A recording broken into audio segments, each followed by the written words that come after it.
बिस्मिल्लाहिर्रहमानिर्रहीम। अस्सलाम वालेकुम माय डियर स्टूडेंट्स। उम्मीद है कि आप लोग ठीक होंगे। तो पिछले लेक्चर में हमने आइगन वैल्यू इक्वेशन पर बात की थी। इस तरह था कि एक ऑपरेटर को हम फंक्शन पर ऑपरेट करते थे और वो हमें आइगन वैल्यू एग्जैक्ट जो ऑब्जर्वेबल की आइगन वैल्यू थी वो हमें नहीं दे रहे थे। ठीक है, तो अब इस प्रॉब्लम को हम किस तरह सॉल्व करेंगे? इस प्रॉब्लम को सॉल्व करने के लिए हमारे पास है एक्सपेक्टेशन वैल्यू और एवरेज वैल्यू। तो आज के लेक्चर में हम एक्सपेक्टेशन वैल्यू या एवरेज वैल्यू पर बात करेंगे। एक्सपेक्टेशन वैल्यू या एवरेज वैल्यू को स्टार्ट करने से पहले आप लोगों को चाहिए कि आप लोग ऑपरेटर का जो कंसेप्ट है वो सीख लें। ऑपरेटर का कंसेप्ट यहाँ पर ज़रूरी है क्योंकि यहाँ पर हम मुख्तलिफ किस्म के ऑपरेटर्स यूज करेंगे। तो आप लोग कहें क्या ये ऑपरेटर कहाँ से आया, ये ऑपरेटर का क्या मतलब है? तो आप लोग इस तरह कर लें कि कंसेप्चुअल केमिस्ट्री 02 और 03 लेक्चर जो है वो सही तरीके से देखिए, वहाँ से ऑपरेटर का जो कंसेप्ट है वो डेवलप करें, तो आप लोगों को यहाँ पर आसानी हुई। तो आज के लेक्चर में हम एक्सपेक्टेशन वैल्यू या एवरेज वैल्यू पर बात करेंगे। एक्सपेक्टेशन वैल्यू या एवरेज वैल्यू को स्टार्ट करने से पहले मैं आप लोगों को एक पॉइंट बताना चाहता हूँ।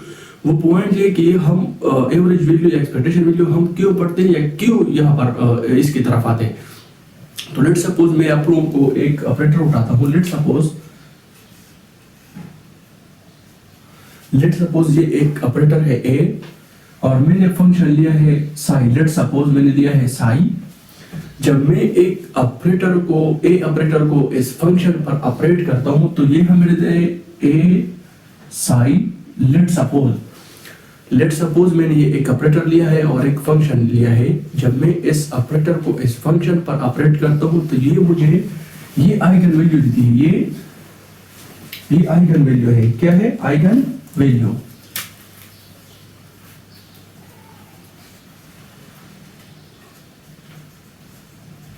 ये आइगन वैल्यू है और ये ऑपरेटर है,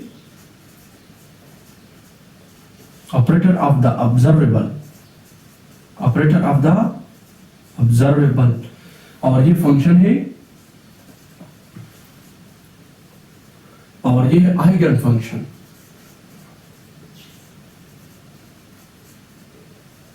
तो ये जो आइगन वैल्यू इक्वेशन है ये मैंने आप लोगों को डिटेल में समझाया है। ठीक है, इससे पिछली जो वीडियो 05 कंसेप्चुअल केमिस्ट्री 05 वो आप देख ले तो आप लोगों को आइगन वैल्यू इक्वेशन का जो कंसेप्ट है वो समझ में आ जाएगा। ठीक है, कि आइगन वैल्यू इक्वेशन का क्या मतलब है।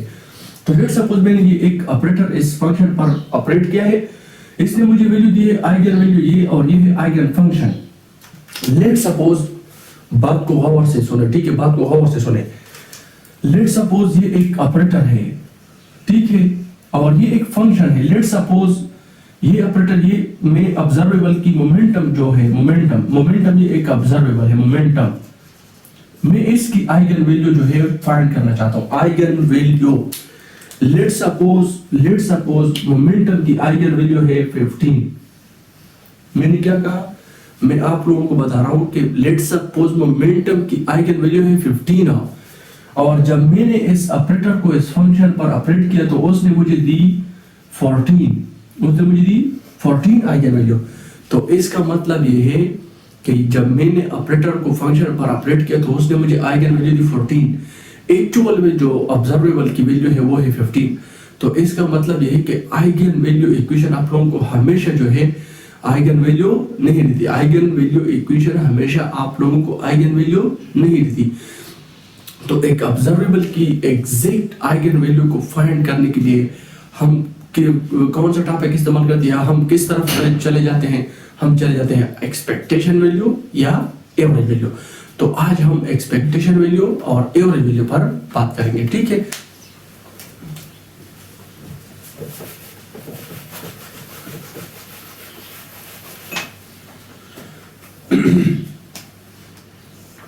एक्सपेक्टेशन वैल्यू को हम एवरेज वैल्यू भी कह सकते हैं। एवरेज वैल्यू या एक्सपेक्टेशन वैल्यू का मतलब क्या है? ये एवरेज वैल्यू है। तो एवरेज वैल्यू जो है ये हम एग्जैक्ट आइगन वैल्यू को फाइंड करने के लिए इस्तेमाल करते हैं। एग्जैक्ट आइगन वैल्यू ये हम एवरेज वैल्यू या एक्सपेक्टेशन वैल्यू जो है ये हम एग्जैक्ट आइगन वैल्यू के लिए इस्तेमाल करते हैं, ठीक है, या ये हम एक ऑब्जर्वेबल की वैल्यू को फाइंड करने के लिए यूज करते हैं, ऑब्जर्वेबल की वैल्यू, ठीक है। एक ऑब्जर्वेबल की वैल्यू को फाइंड करने के लिए, एग्जैक्ट आइगन वैल्यू को फाइंड करने के लिए हम एक्सपेक्टेशन वैल्यू या एवरेज वैल्यू यूज करते हैं। तो एक्सपेक्टेशन वैल्यू जो है या एवरेज वैल्यू ये हम इस चीज से रिप्रेजेंट करते हैं, रिप्रेजेंटेशन हम इसको इस तरह रिप्रेजेंट करते हैं, ठीक है। इसको देखो ये, ठीक है, इस तरह और ये इस तरह, ये इस तरह हम रिप्रेजेंट करते हैं एवरेज वैल्यू, ठीक है। अब हम एक ऑब्जर्वेबल की हम वैल्यू किस तरह फाइंड करेंगे, एवरेज वैल्यू किस तरह फाइंड करेंगे, तो ये हम फाइंड करेंगे इस तरह। लेट सपोज मैं मोमेंटम के लिए लिख रहा हूं, लेट सपोज मैं लिख रहा हूं मोमेंटम के लिए, किस चीज के लिए, मोमेंटम के लिए, ठीक है। तो मोमेंटम के लिए मैं लिखूंगा लेट सपोज एम, ठीक है। Average value of momentum is equal to integration psi star A operator psi d tau divide by integration psi star psi d tau, ठीक है। ये एवरेज वैल्यू के लिए इक्वेशन है, ठीक है। इस इक्वेशन से आप एवरेज वैल्यू को फाइंड करेंगे। लेट सपोज आप एक ऑब्जर्वेबल की एक्सपेक्टेशन वैल्यू या एवरेज वैल्यू फाइंड करना चाहते हैं, तो आप ये जो फार्मूला है या ये इक्वेशन जो है ये आप यूज करेंगे। इसमें जो साई स्टार है, साई स्टार इसको कहते हैं कॉम्प्लेक्स कंजुगेट, कॉम्प्लेक्स कंजुगेट। और ये जो साई है, साई ये वेव फंक्शन है, और ये जो ए है ये एक ऑब्जर्वेबल के ऑपरेटर है, ऑपरेटर ऑफ द ऑब्जर्वेबल। ये जो ऑपरेटर है, ये ऑपरेटर, ये मैंने जस्ट सिंपल ऑपरेटर लिया है, जनरल ऑपरेटर, ए ऑपरेटर। आप पोजीशन के फाइंड करेंगे तो यहां पर आप पोजीशन का ऑपरेटर लगाएंगे, ठीक है। आप जिस चीज की भी आप एक्सपेक्टेशन वैल्यू या एवरेज वैल्यू फाइंड करना चाहते हैं तो उस चीज का आप यहां पर ऑपरेटर पुट करेंगे, ठीक है।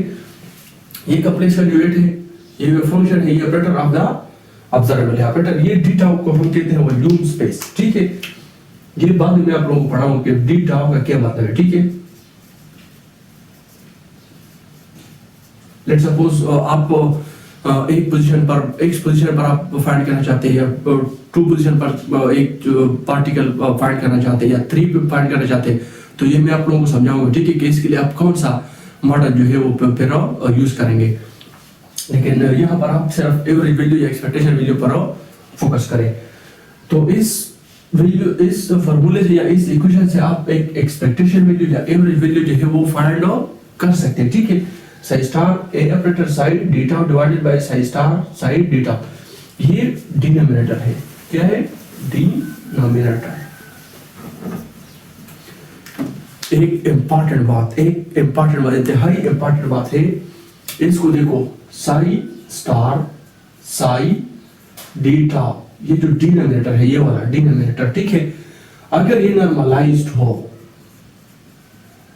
अगर ये नॉर्मलाइज्ड हो, अगर ये नीचे वाला पार्ट जो है ये नॉर्मलाइज्ड हो, तो हम एवरेज वैल्यू जो है इसके लिए सिर्फ ऊपर वाला जो पार्ट है वो इस्तेमाल करेंगे। अगर तो हमें किस तरह पता चलेगा कि ये डिनोमिनेटर जो है नॉर्मलाइज्ड होगा, अगर हम इसकी प्रोबेबिलिटी फाइंड करें, प्रोबेबिलिटी, लेट सपोज हम इसकी प्रोबेबिलिटी फाइंड करते हैं, वो आती है 1। अगर इसकी प्रोबेबिलिटी 1 आ गई, इसकी आपने प्रोबेबिलिटी फाइंड कर दी और वो आपके पास आ गई 1, तो इसका मतलब ये है कि ये फंक्शन, ये जो नीचे वाला पार्ट है ये नॉर्मलाइज्ड है, ये क्या है, नॉर्मलाइज्ड है। अगर आप लोगों के पास प्रोबेबिलिटी 1 ना आई, 1 की इक्वल ना आई, तो इस तरह आप लोगों ने करना है कि इसको पहले आप लोगों ने नॉर्मलाइज्ड करना है। जब आप इसको नॉर्मलाइज्ड करेंगे तो इसके बाद, नॉर्मलाइजेशन के बाद जो आप लोगों के पास जो आंसर आती है वो आप लोगों ने यहाँ पर पुट करना है, ठीक है। दोबारा इस पॉइंट को गौर से सुनो। मैं कह रहा हूँ कि ये जो डिनोमिनेटर है, नीचे वाला जो पार्ट है वो नॉर्मलाइज्ड होना चाहिए। एवरेज वैल्यू के लिए या एक्सपेक्टेशन वैल्यू को फाइंड करने के लिए ये पॉइंट जो है जरूरी है कि ये जो आप लोगों का डिनोमिनेटर वो नॉर्मलाइज्ड होना चाहिए। आप लोगों को किस तरह पता चलेगा कि ये नॉर्मलाइज्ड अब है कि नहीं है? तो आप लोगों ने जाना है प्रोबेबिलिटी। ये प्रोबेबिलिटी, ठीक है, यहाँ से आप प्रोबेबिलिटी फाइंड करेंगे। अगर आप लोगों ने प्रोबेबिलिटी फाइंड कर दी और प्रोबेबिलिटी जो है वो 1 आ गई, तो इसका मतलब ये है कि आपका ये जो डिनोमिनेटर है, ये जो नीचे वाला पार्ट है वो नॉर्मलाइज्ड है। अगर नॉर्मलाइज्ड हो तो आप लोगों ने सिर्फ एक्सपेक्टेशन वैल्यू को फाइंड करने के लिए सिर्फ आप लोगों ने फिर ये वाला इक्वेशन जो है यूज करना है, सिर्फ ये पार्ट आप लोगों ने यूज करना है, ठीक है। अगर डिनोमिनेटर आप लोगों का नॉर्मलाइज्ड हो, इसकी प्रोबेबिलिटी 1 आ गई हो, तो आप ये रिजेक्ट करेंगे और सिर्फ ये जो है इस्तेमाल करेंगे एक्सपेक्टेशन वैल्यू को फाइंड करने के लिए या एवरेज वैल्यू को फाइंड करने के लिए। तो नेक्स्ट लेक्चर में इंशाल्लाह मैं आप लोगों को प्रोबेबिलिटी और नॉर्मलाइजेशन पर बात करूंगा कि नॉर्मलाइजेशन हम एक फंक्शन को किस तरह नॉर्मलाइज करेंगे या इसको प्रोबेबिलिटी किस तरह फाइंड करेंगे। तो नेक्स्ट लेक्चर में नॉर्मलाइजेशन और प्रोबेबिलिटी पर बात होगी, ठीक है। अब आज के लेक्चर में सिर्फ एक्सपेक्टेशन वैल्यू या एवरेज वैल्यू पर बात होगी, ठीक है। आप लोगों ने ये पॉइंट ज़हन में याद रखना है, ठीक है। अगर आप लोगों को समझ ना आया हो तो आप लोग इस तरह करके कि वीडियो को स्टॉप कर ले, दोबारा सुने, स्टॉप कर ले, दोबारा सुने, तो आप लोगों को इंशाल्लाह कांसेप्ट जो है वो क्लियर हो जाएगा, ठीक है। तो अब हम इस लेक्चर में एक ऑपरेटर की जो है, तो अब इस लेक्चर में हम सिर्फ पोजीशन की एक्सपेक्टेशन वैल्यू या एवरेज वैल्यू फाइंड करेंगे। आज के लेक्चर में हम पोजीशन की एक्सपेक्टेशन वैल्यू या एवरेज वैल्यू फाइंड करेंगे, ठीक है। कि पोजीशन के लिए हम एवरेज वैल्यू या एक्सपेक्टेशन वैल्यू किस तरह फाइंड करेंगे, ठीक है। इंतहाई इंपॉर्टेंट है, एक एक स्टेप को आप लोगों ने गौर से देखना है, ठीक है।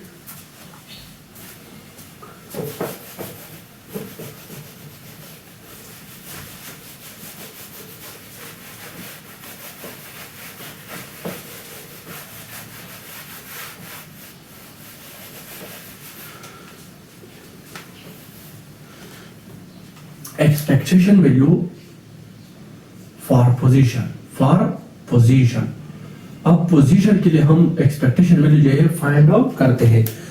तो पोजीशन के लिए जो ऑपरेटर है, पोजीशन के लिए ऑपरेटर मैंने आप लोगों को पहले बताया है कि ऑपरेटर का कांसेप्ट आप लोगों को आना चाहिए, ठीक है। पोजीशन का जो ऑपरेटर है वो है px और ये है x, ठीक है। इसको हम इस तरह रिप्रेजेंट करेंगे, ये आप लोगों का पोजीशन का ऑपरेटर है, 100 ऑपरेटर। तो अब हमारे पास जो एवरेज वैल्यू की फार्मूला है, तो हम इसको इस तरह करेंगे, ठीक है।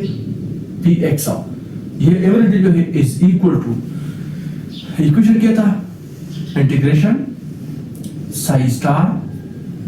मैंने आप लोगों को स्टार्ट में बताया कि यहाँ पर मैंने ए ऑपरेटर लिखा था। जब आप इसकी पोजीशन के लिए आप एवरेज वैल्यू फाइंड करते हैं या एक्सपेक्टेशन वैल्यू, तो आप ये वाला ऑपरेटर जो है यूज करेंगे, ए की जगह ये वाला ऑपरेटर, ठीक है।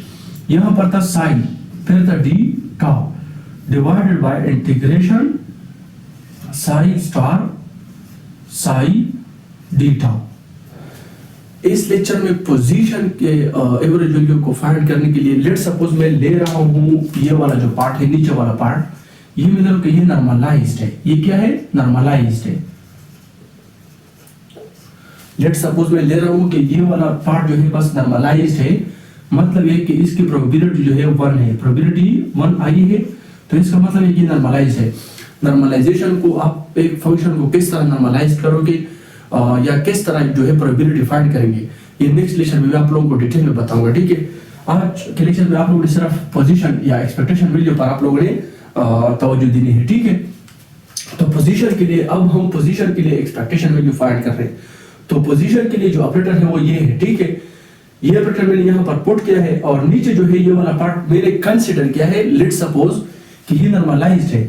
अगर ये नॉर्मलाइज्ड है तो हम ये वाला इक्वेशन जो है फिर यूज करेंगे, एक्सपेक्टेशन वैल्यू या average value of position psi star X operator psi d tau, ये हम यूज करेंगे, ठीक है। ये इंटीग्रेशन है, ये क्या है, इंटीग्रेशन। अब मैं लेट सपोज यहां पर मैं ले रहा हूं n is equal to 1, n is equal to 1, let suppose मैं ले रहा हूं n इज इक्वल टू 1 और लिमिट जो है मैं ले रहा हूं लिमिट, यहां पर आप लोगों के पास लिमिट होना चाहिए, ठीक है। लिमिट में ले रहा हूं 0 to n, 0 to n। Let suppose मैंने n जो है n की वैल्यू लिया है एनर्जी लेवल है, ठीक है 1, और लिमिट जो है मैंने लिया है 0 टू l, 0 टू l। ये हम मेरे पास लेट सपोज ये एक लिमिट है 0 टू l और n की जो वैल्यू है वो है 1। तो अब मैं इन दोनों को यहां पर पुट करूंगा, ठीक है। तो लेट सपोज पोजीशन जो है पोजीशन ये मैं 1D बॉक्स से डिफाइन कर रहा हूं, 1D बॉक्स के लिए, ठीक है। तो 1D बॉक्स के लिए जो फंक्शन है, 1D बॉक्स का जो फंक्शन है वो है 2/l sin n pi x by l, ठीक है। ये मैं n जो है 1, ये मैंने क्यों लिया है आप लोगों को अभी समझ आ गई। ये n मैंने इसलिए लिया कि यहाँ पर ये वैल्यू हम यहाँ पर पुट करेंगे n की। 1D बॉक्स के लिए जो फंक्शन है वो है 2/l sin n pi x by l। तो ये 1D बॉक्स के लिए ये फंक्शन जो है ये कहाँ से आया, ये श्रोडिंगर वेव इक्वेशन से आया हुआ है। ये मैं इंशाल्लाह नेक्स्ट वीडियो जो है वो नॉर्मलाइजेशन प्रोबेबिलिटी पर होगी। इसके बाद इस पर मैं आप लोगों को अलग वीडियो बनाऊंगा कि हम श्रोडिंगर वेव इक्वेशन से ये वेव फंक्शन किस तरह डिराइव करेंगे, derivation of wave function for 1D box from Schrodinger wave equation. तो हम पर इंशाल्लाह बात करेंगे इस चीज पर। तो 1D बॉक्स के लिए मैं पोजीशन फाइंड करना चाहता हूँ, पोजीशन की जो एक्सपेक्टेशन वैल्यू है या एवरेज वैल्यू। तो 1D बॉक्स के लिए हमारे पास जो फंक्शन है वो है 2/l sin n pi x by l। तो इस फंक्शन को मैं यहाँ पर पुट करूंगा, इस फंक्शन को मैं यहाँ पर पुट करता हूँ, ठीक है। px average value is equal to psi star 0 to l psi star x operator psi d tau। इसमें मैं ये वैल्यू पुट करूंगा, ठीक है। तो आप इसको देखो, px is equal to 0 to l psi star। psi star का मतलब है complex conjugate, complex conjugate. Complex conjugate का क्या मतलब है, अगर एक चीज की आप कॉम्प्लेक्स कंजुगेट ले रहे हैं, अगर उसमें आयोटा मौजूद हो तो आयोटा जो है, अगर आयोटा मौजूद हो तो ये साइन चेंज करेगा। अगर वो माइनस है तो ये प्लस हो जाएगा, अगर प्लस है तो माइनस हो जाएगा, ठीक है। कॉम्प्लेक्स कंजुगेट का मतलब ये है। ये मैंने आप लोगों को हर्मिटियन ऑपरेटर में, हर्मिटियन ऑपरेटर का जो कंसेप्ट है उसमें अंदर जो है डिगर मेथड है। डिगर मेथड में हम एक डिगर लेते हैं और एक कॉम्प्लेक्स कंजुगेट लेते हैं। वहां पर मैंने आप लोगों को डिटेल में बताया है कि आप कॉम्प्लेक्स कंजुगेट किस चीज का लेंगे और डिगर किस चीज का लेंगे। तो आप लोगों को चाहिए कि वो वीडियो आप देखिए, तो वहां से आप लोगों का ये कंसेप्ट भी डेवलप हो जाएगा, ठीक है। तो अब मैंने लिया है 0 to l इंटीग्रेशन है, ये लिमिट है, ठीक है। psi स्टार जो है वो है 2/l sin n pi x by l, ठीक है। अब मैंने अगर इसको देखो, इस फंक्शन में आयोटा नहीं है, अगर मैं इस पर कॉम्प्लेक्स कंजुगेट ले भी लूं तो इसका कोई फायदा नहीं है, ये वही आंसर आएगा, ठीक है।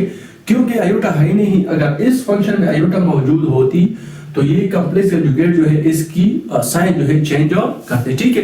तो अब आयोटा नहीं है तो ये वही की वही होगी, ठीक है। अब क्या है, एक्स ऑपरेटर। अब क्या है, अब देखो, फिर फंक्शन है, फिर ये फंक्शन डालो यहां पर 2/l sin n pi x by l, ठीक है। अब इस तरह कर लो कि ये कांस्टेंट है, ये भी कांस्टेंट है और ये भी कांस्टेंट है, ये बाहर निकालो, ये क्या कर लो, बाहर निकालो, ये मैं बाहर निकालता हूं, ठीक है। 2/l dot 2/l under root square, ठीक है, मल्टीप्लाई भी करता हूं, ठीक है, दोनों है। तो ये साइन है, ये भी साइन है, तो इसको हम मैं लिखता हूं sine square n pi x by l, n pi x by l। यहां पर मैं लिखता हूं x ऑपरेटर, वही जो है x ऑपरेटर। अब इसको देखो, इससे आ जाएगा 2/l, ठीक है, इससे आ जाएगा 2/l। ये मेरे पास है x operator sine square n pi x by l, n pi x by l, इस तरह कर लो। यहाँ पर सॉरी, यहाँ पर ये इंटीग्रेशन अपना डाल लो 0 to l लिमिट जो है, ठीक है।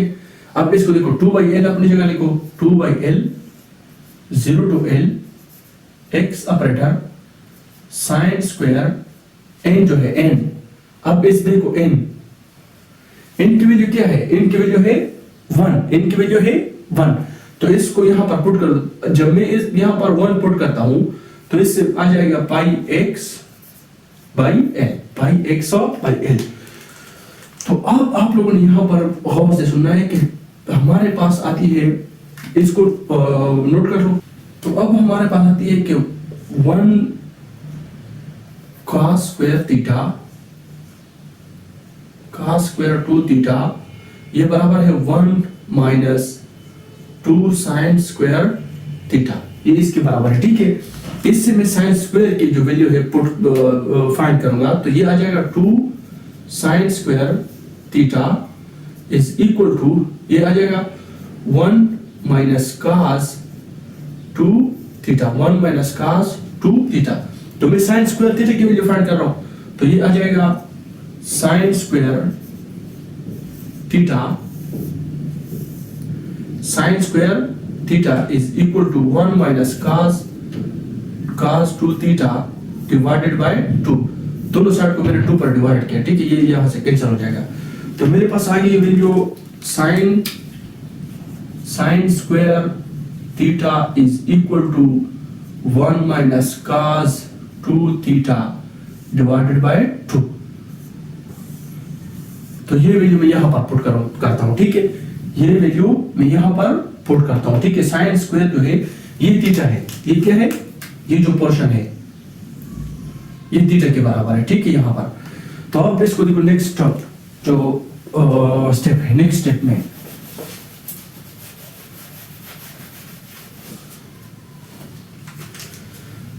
क्या है, 2 by L integration 0 to l sine square x operator sine square pi x by L. n तो हो गए, ठीक है ना, n तो 1 के बराबर है, वो तो खत्म हो गया है। तो अब इससे साइन स्क्वायर किस चीज के बराबर है, 1 minus cos 2 by L 0 to l x operator sine square किस चीज के बराबर है, 1 minus cos 2 theta divided by 2 dx। Let's suppose मैं ये कर रहा हूं dx पोजीशन में, ठीक है, dx पोजीशन, यहां पर भी आप dx लिखो, यहां पर भी dx लिखो, ठीक है, यहां पर dx लिखो, यहां पर भी dx, x पोजीशन पर मैं फाइंड करना चाहता हूं। तो अब इसको लिखो, x operator 1 minus cos 2 theta divided by 2 dx। ये 1/2 जो है, ये 1/2, ये यहां से बाहर निकालो, ठीक है, 2 बाई एल, ठीक है, ये कांस्टेंट है, 1/2 आ जाएगा, 1/2 0 to l x ऑपरेटर, ठीक है, x ऑपरेटर यहां पर क्या होगा कि cos 2 theta divided by 2 dx। अब इसको देखो, 2 बाई एल, ये कैंसल, 2 कैंसल, इससे आ जाएगा 1 बाई एल, इसकी इंटीग्रेशन कर लो, ठीक है, ये कर लो x, पावर रूल है ना यहाँ पर, पावर रूल, यहाँ पर आप इस तरह कर लो कि पावर रूल जो है वो अप्लाई कर लो, ऊपर भी कर लो 1 प्लस 1 यहाँ पर 2 आ जाएगा, ठीक है। लिमिट क्या है, 0 to l, यहाँ पर भी है cos 2 थीटा, ये तो बाहर निकल गया है, ठीक है, cos 2 theta 0 to l dx।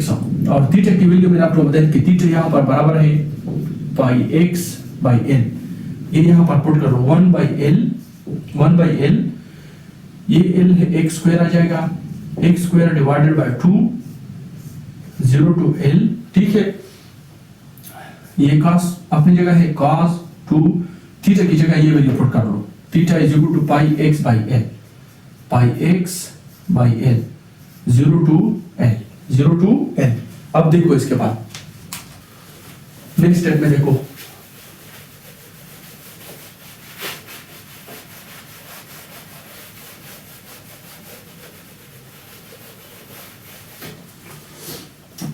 Next step देखो, ये इससे आ जाएगा 1 by L higher minus lower, तो ये आ जाएगा L square divided by 2। L square x का जगह एल लिखो तो L square divided by 2, L square divided by 2, ये है माइनस काज, यहां पर माइनस है, ठीक है, माइनस माइनस काज मैंने लिखा है 2 cos 2 pi x by L, pi x by L multiplied by L, ठीक है, ये हाइयर माइनस लोअर लिमिट, तो ये और ये कैंसिल हो जाएगा, ठीक है, 1 by L multiplied by L square divided by 2 minus cos 2 pi x यहां से आ जाएगा, ठीक है। अब 2 पाई x जो है 2 पाई x ये 0 के बराबर है, क्या 0, ठीक है, ये बाहर निकल जाए तो इससे आ जाएगा एल स्क्वायर, ये और ये कैंसिल हो जाएगा, ठीक है, ये और ये कैंसिल, यहां पर एल बाकी है और नीचे 2, तो एल बाई 2 ये तो 0 हो गया ना, ये खत्म हो गया 0, ठीक है। आप लोगों के पास पोजीशन की जो वैल्यू आई है वो है L by 2, L by 2. This is the expectation value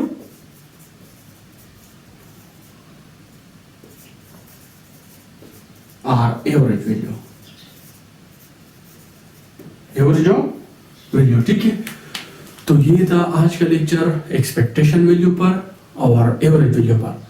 आज के लेक्चर में हमने ये पढ़ा है कि एक्सपेक्टेशन वैल्यू या एवरेज वैल्यू हम किस चीज के लिए यूज करते हैं, और आज के लेक्चर में हमने ये भी पढ़ा है कि पोजीशन के लिए आप एक्सपेक्टेशन वैल्यू या एवरेज वैल्यू आप किस तरह फाइंड करेंगे, तो ये भी हमने फाइंड किया है अभी, ठीक है। तो नेक्स्ट लेक्चर में हम नॉर्मलाइजेशन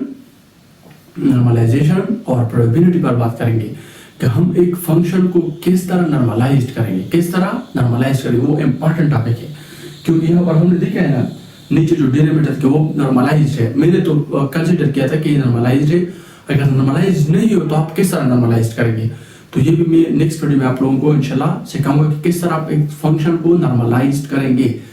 इस वीडियो को बिल्कुल गौर से सुनो, इंतहाई इंपॉर्टेंट टॉपिक है, एक्सपेक्टेशन वैल्यू या एवरेज वैल्यू ये एक इंपॉर्टेंट टॉपिक है।